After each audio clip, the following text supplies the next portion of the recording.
you so much for coming back to Trust Your Motherhood. Today's episode isn't really about my computer. It's about what my computer represented. It represented my podcast, my book, my creativity, my momentum, this dream that I've carried in my heart for years, finally starting to feel real. I had gotten into a rhythm of making time for recording and editing. My book, Wrapped in Love, I wrote lullabies in English and Spanish for my girls, and I've been singing them for almost 7 years actually. And I want to share that love with the world. And I can't wait to share more of that in the future. I was recording an episode, recording and editing late at night, building clips, building a community. For the first time in a long time, I felt like my dreams were moving forward. One day stopped working, and I call my laptop my baby because ever since I received the gift from my wife for Christmas, it has been the tool that I've used to nurture my dreams, which those are really my babies. So when it stopped working, and I tried everything, I tried editing from my phone, compressing my files on the phone, finding different workarounds, even trying to use my wife's computer, which was not up to date.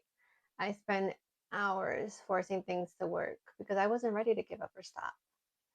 But eventually, I had to accept that I couldn't fix it myself. I brought it to the Geek Squad at Best Buy, thinking it would be a quick repair.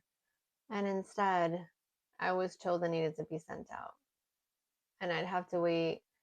At first, I thought, no big deal. Wait 1 to 3 weeks. I was devastated. When you're in the middle of building something that you're excited about, even a few weeks can feel like an eternity. When it finally came back, we turned it on and it still wasn't working properly. They told me that I would have to send it out again.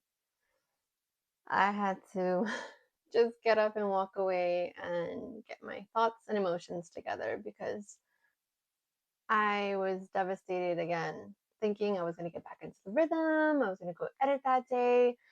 I was going to pick up where I left off, only to find out that no, another setback. I looked at my wife and she could see my emotions just getting the best of me. I went, took a walk, only to come back and find out that we were going to have to send it out again.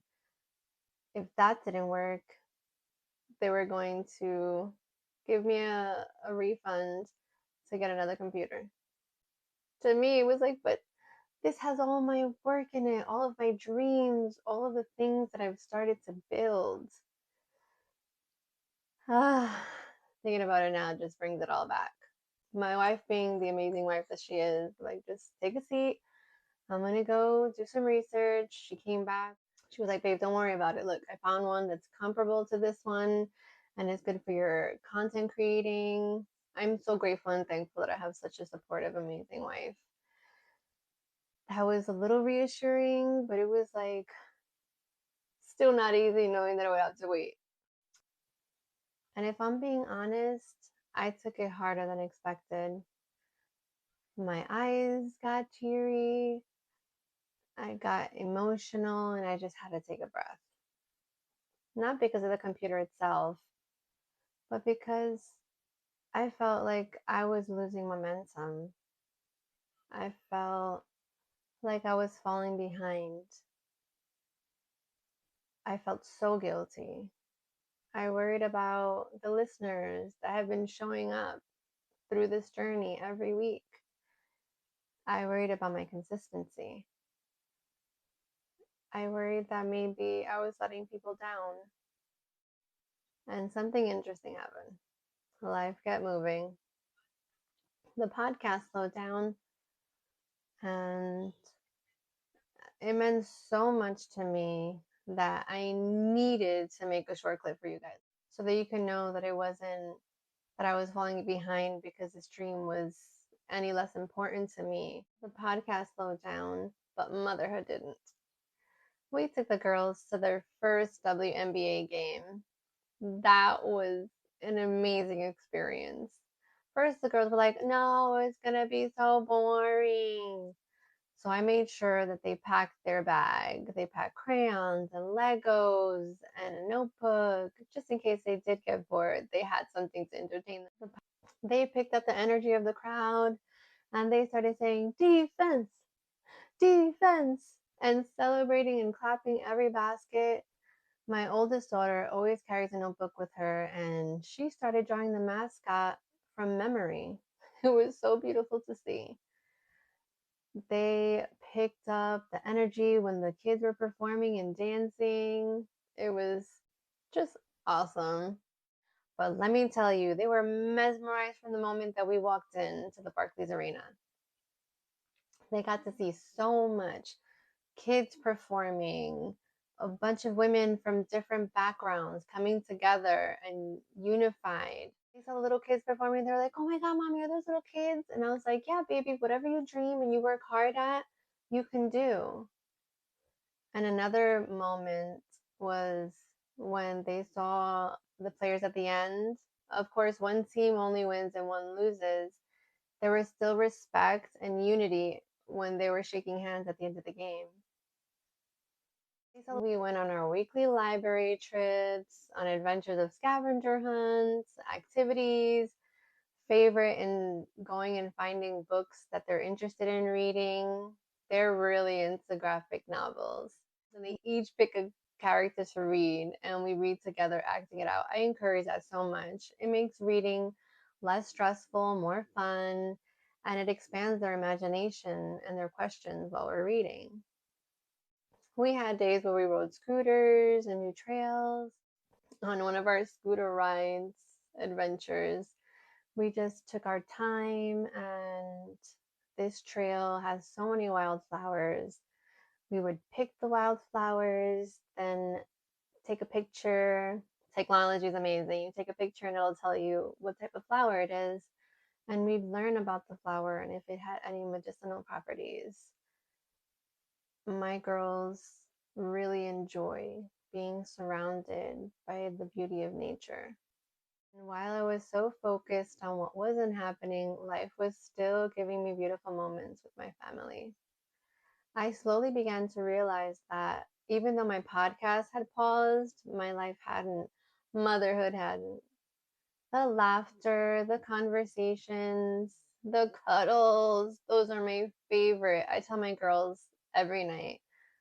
My wife and I take turns reading to our children, so I always tell them every night one of my favorite parts of my day is cuddling with them. And I try to ingrain it in my brain to remember that feeling, that love. And my wife always asks, do you think they'll remember that or cuddle with us when they're older? I'm like, absolutely. It's the ordinary moments that become everything when you look back. They were still all happening. And maybe that's when it finally clicked. And why progress isn't always what happens on a screen. Sometimes progress looks like being present. Sometimes progress looks like trusting that your dream will still be there when you're ready to pick it back up. The rainbow at the end of this storm was that the tech was like, let's just factory reset it and see what happens. If not, we'll send it out. The next day we came back and she was working. I was like, yes, yes, I am so happy. You know me, as soon as I got home, I got right to work and I was filled with joy that I could put out that story, that episode that I've been holding on to and wanting to share with all of you. The bigger question I had to ask myself was, how do I build my dreams without letting them come at the expense of my family? But also, how do I pursue my dreams without always pushing them aside? Because I never want my dreams to compete with my motherhood. But I also don't want motherhood to be the reason I stop dreaming. And I know that so many mothers understand that feeling. Trying to find balance, trying to make time for themselves, trying to care for their families while also honoring the parts of themselves that matter too. One moment that really stayed with me while I was editing, I was in my office in the rhythm. One of my daughters came into the office. She had a little teddy. She was twirling around, and I can sense and feel that she wanted me to play. She asked me, Mommy, why are you working on Trust Your Motherhood? And I responded, Baby, when Mommy's finished editing, we will play together. And she asked me why she had to wait. So I continued to explain that it's okay for Mommy to have something that belonged to her. It was okay for Mommy to pursue her dream. That didn't mean that she was any less important. It didn't mean I loved her any less. It simply meant that Mommy mattered too. After thinking about it for a moment, she looked at me, okay, Mommy, trust your motherhood. And she did a little twirl. And that meant so much to me because it reminded me of all the times my girls get in the car and they see little icon on the podcast come up and they tell my wife, Mama, put Trust Your Motherhood. We want to listen to Mommy's podcast. Those are the warmest feelings that I have. That my daughters, my little babies, are my little fans, my cheerleaders. I don't think they'll ever know how much those moments mean to me because that's exactly what I'm trying to teach my girls, to love themselves, to follow their dreams, to know that caring for themselves isn't selfish, to know that they matter too. We are always telling our children to follow their dreams. So it's so important that they see us following ours. When my girls get so excited, I printed out these flyers and laminated them with QR codes and all the social media. And we went around and posting it in cafes and supermarkets where there were bulletin boards. Every so often, we go by those places because we shop there, and they're so excited. They're like, Mommy, let's go see the Trust Your Motherhood poster. And if somebody puts something in front of it, we're just going to move it up front. They get so excited in watching this dream unfold and have so much fun helping me put up the flyers and being a part of it. Them being so excited to be a part of my dream is incredible.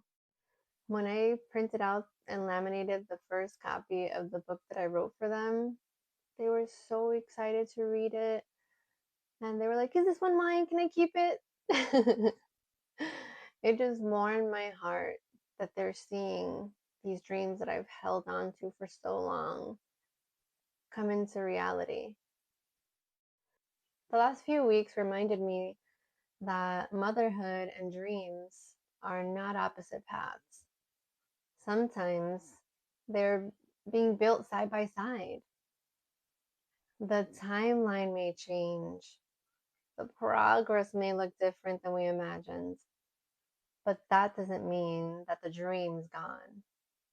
If your dream is moving slower because raising a family, please know that you're not failing. A delayed dream is not a dead dream. Thank you so much for holding space with me today.